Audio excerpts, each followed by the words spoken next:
तो रांची ईडी द्वारा मुख्यमंत्री हेमंत सोरेन को समन दिए जाने के बाद झारखंड की राजनीति गर्मा गई है। मुख्यमंत्री हेमंत सोरेन का आज ईडी के सामने पेश नहीं होने और 15 नवंबर तक सीएम का शेड्यूल जारी करने पर बीजेपी ने सवाल उठाए हैं।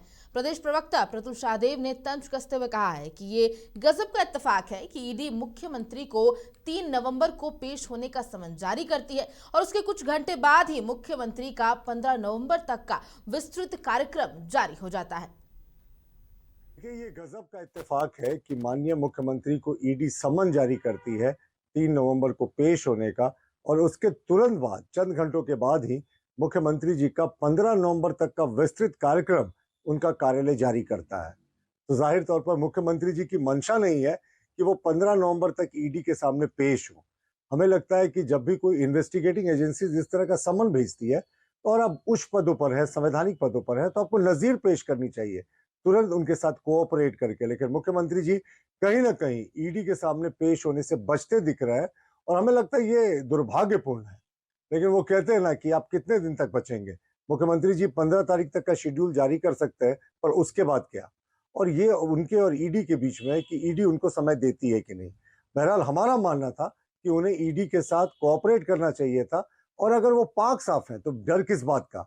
लेकिन जिस तरीके का झारखंड मुक्ति मोर्चा सड़क पर उतरकर आंदोलन करने की बात कर रही है और मुख्यमंत्री ईडी के सामने पेश होने से बचते दिख रहे हैं, लगता है कि पूरी की पूरी दाल काली। तो इस पूरे मामले पर सीधे लाइव जुड़ गए हैं बीजेपी के प्रदेश प्रवक्ता प्रतुल शाहदेव हमारे साथ। प्रतुल जी, यहाँ पर आज सीएम हेमंत सोरेन को ईडी के कार्यालय जाना था, उन्हें समन भेजा गया था, लेकिन वो नहीं जा रहे, अब वो रायपुर जा रहे हैं, क्या कहेंगे इस पर? देखिए, ये नॉर्मली अगर आप देखेंगे तो सीएम हाउस से जो शेड्यूल जारी होता है वो एक दिन का शेड्यूल जारी होता है। लेकिन मैंने पहले भी कहा था और आपने उसे सुनाया भी कि ऐसा कोइंसिडेंस कैसे हो सकता है मैम कि ईडी ने समन भेजा उसको 3 तारीख को अपियर होने के लिए, और उसके बाद उनका अगले 12-13 दिनों का पूरा शेड्यूल जारी हो जाता है। और आज मैं देख रहा हूं कि झारखंड मुक्ति मोर्चा के कार्यकर्ता बसों में लाद कर लाए जा रहे हैं प्रदर्शन करने के लिए। ये बेहद खतरनाक संकेत है डेमोक्रेसी के लिए।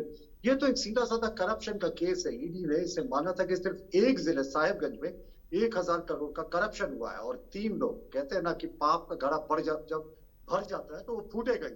और पाप का यहाँ मतलब भी आप देखें, पी से प्रेम प्रकाश, ए से अमित, और पी से अगर आप देखेंगे तो पंकज मिश्रा।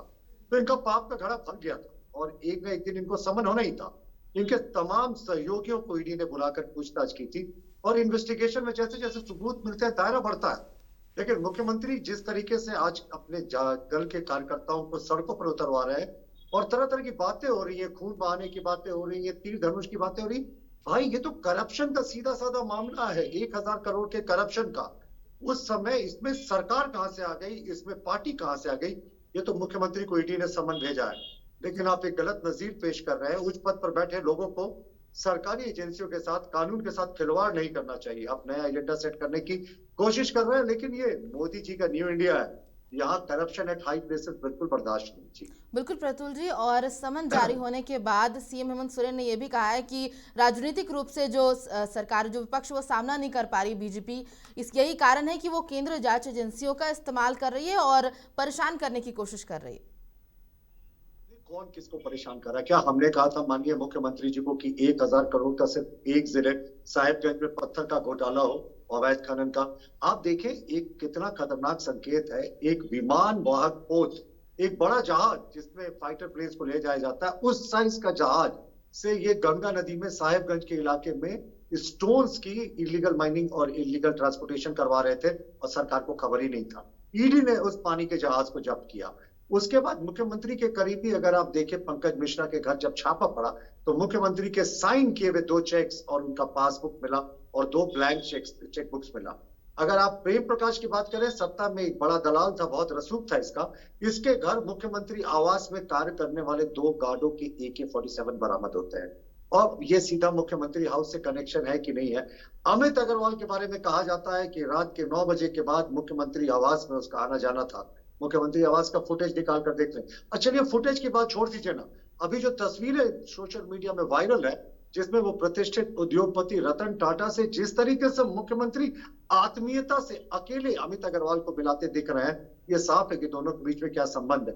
तो तीनों ये जो पाप हमने कहा ना, प्रेम प्रकाश, अमित अग्रवाल और पंकज मिश्रा, इनसे मुख्यमंत्री के संबंध जग जाहिर है।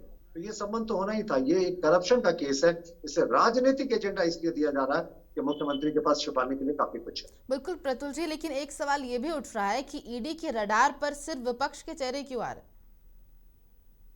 बताता हूँ, हमारे गुजरात के बड़े नेता थे, सूरत में उपाध्यक्ष थे शर्मा साहब, उनके घर सीबीआई ने रेड किया, ईडी ने दूसरे दिन रेड किया, हमने पार्टी से उन्हें निकाल दिया। हमारे जो दुष्यंत जी हैं, वसुंधरा जी के पुत्र, वो भी केंद्रीय एजेंसियों के उनके रडार पे थे और उनसे पूछताछ हो रही है।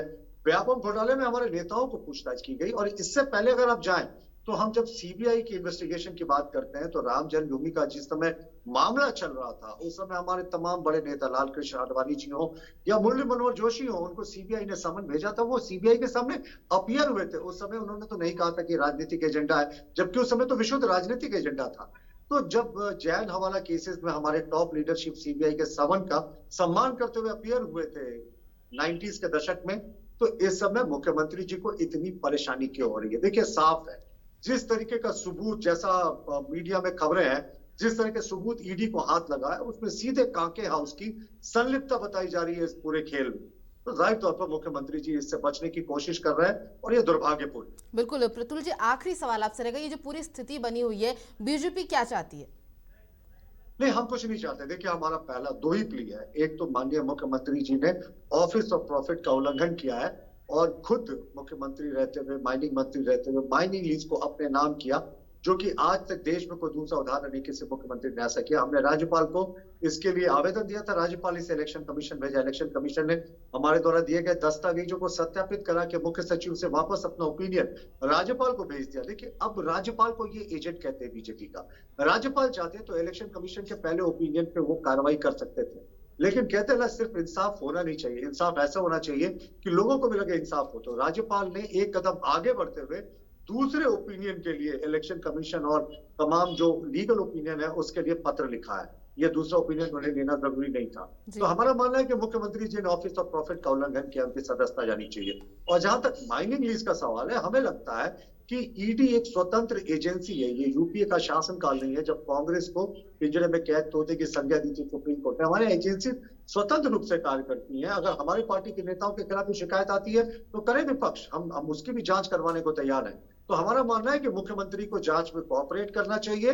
ईडी के जांच से अभी निष्कर्ष नहीं निकला है, अभी तो सिर्फ समन जारी हुआ है। लेकिन माननीय मुख्यमंत्री जी और उनकी पार्टी जिस तरीके से बदहवास दिख रही है, साफ है कि पूरी की पूरी दाल काली है और मुख्यमंत्री जी काफी कुछ छिपाना चाहते हैं, इसलिए वो ईडी के सामने नहीं जाकर ये सारी नौटंकी करवा रहे हैं, क्योंकि लोकतंत्र के लिए अच्छे संकेत नहीं। बिल्कुल प्रतुल जी, बहुत बहुत शुक्रिया हमारे साथ जुड़ने बहुत के लिए। बहुत तो बता दें कि ईडी के द्वारा समन जारी किया गया था कल सीएम हेमंत सोरेन को, और उसके बाद से शेड्यूल जारी हुआ सीएम सोरेन का कि वो ईडी कार्यालय नहीं पहुंचेंगे, क्योंकि आज उन्हें रायपुर जाना है और आदिवासी नृत्य महोत्सव में शामिल होने वाला है। ये जो शेड्यूल है वो 15 नवंबर तक का है, यानी कि कहा जा रहा है कि 15 नवंबर तक ईडी कार्यालय सीएम हेमंत सोरेन नहीं जाएंगे, और यही कारण है कि अब बीजेपी इस पर सवाल उठा रही है।